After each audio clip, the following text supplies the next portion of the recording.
আজকে আমি বানাবো কচুরলতি দিয়ে মলা মাছ। তো মলা মাছগুলো ধুয়ে নিয়েছি।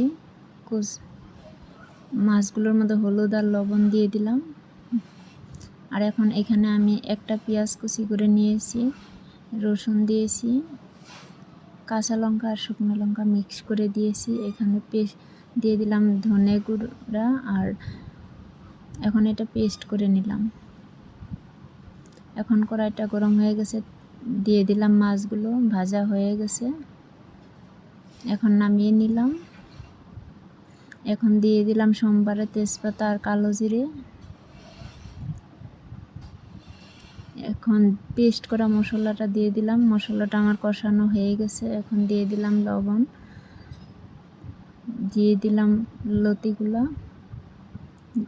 পরিমাণ মতো জল দিয়ে দিলাম। এখন এটা 10-15 মিনিটের মতো জাল করব। হয়ে গেছে প্রায়।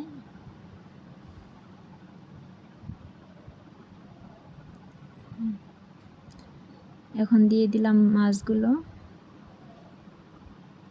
একটু নাড়াচাড়া করে দিলাম, মিশিয়ে দিলাম। দেখো হয়ে গেছে রেডি আমার মলা মাছের কচুরলতি।